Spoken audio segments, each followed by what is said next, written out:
What's going on, guys? This is Millsy Films here, and today I'm going to be showing you how to make this easy cinematic color grade in only 7 steps. For starters, I like to choose the best frame out of the clip so that way I can use a good reference point to start color grading from. After that, you're going to want to create your nodes by hitting Alt plus S, and I like to make sure I have 7 nodes before I begin. Next, you're going to want to scroll over to Effects in the top right corner, then type in that search bar, Color Space Transform, and drag that onto your 6th node.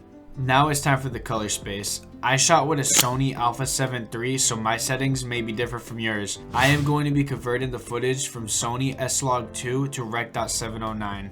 We can now exit out of this and label our node CST, short form for color space transform.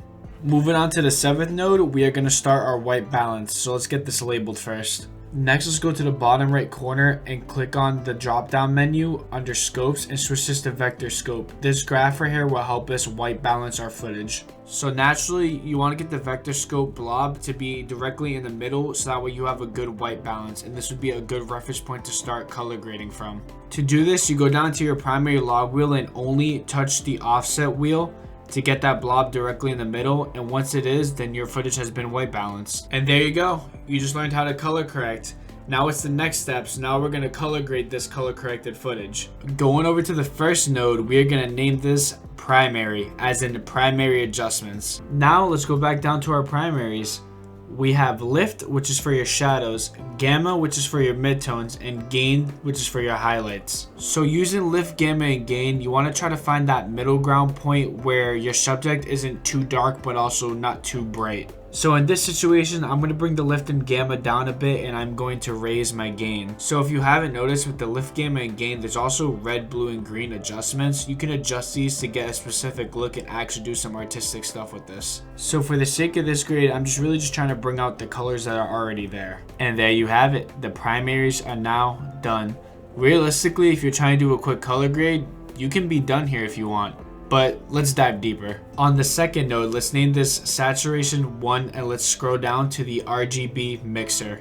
This step is pretty simple. All you gotta do is go over to the reds, greens, and blues on every module and raise them to max. Then you want to slide over to the keying tab, and you want to take that keying output and drag it down depending on how much saturation you want in your footage. And moving on to node number 3, we have Saturation 2. Let's go over to hue versus saturation. This right here is pretty cool. So I'm going to select the blue and I'm going to bring it down a bit, and what it's doing is bringing the jerseys from darker to brighter based on how much I want it. While using hue versus saturation, be careful to not drag it too far down or drag it too far up because it could break your footage and ruin it. Now let's go to luminance versus saturation. All the way to the 3rd point on the right, I like to bring my highlights down, and I like to go to the middle point and bring my midtones back up so that way the saturation sits perfectly.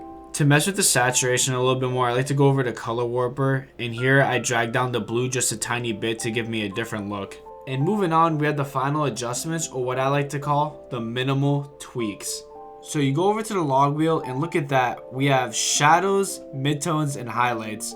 Now what's the difference, you ask? Well, the difference here is that when you adjust these, it's not going to be as a major impact as lift, gamma, gain. So with the shadows, midtones, and highlights, what I like to do is I like to make the slight and final corrections to get the footage the way that I wanted it in the first place. In my final adjustments, I'm trying to bring out those blues just a little bit more, and then I will be satisfied with the color grade. And lastly, with the final touch, I am going to add S-curve onto my footage to give it that cinematic look. So as you can see, what I'm doing is pushing my shadows down and bringing my highlights up and creating an S-curve. This is a very common curve that people use to bring out this cinematic look. And just like before, the bottom of the graph is shadows, the middle of the graph is midtones, and the top of the graph is highlights. These are 3 powerful words that you need to remember when it comes to the color grading, because it will make your life a whole lot easier. And just like that, you learned how to make a cinematic color grade in 7 easy steps. Thank you for watching. Make sure you subscribe and turn the notifications on, because I'm going to be dropping a lot more tutorials. And if there's anything specific that you'd like to know, please give me a comment down below.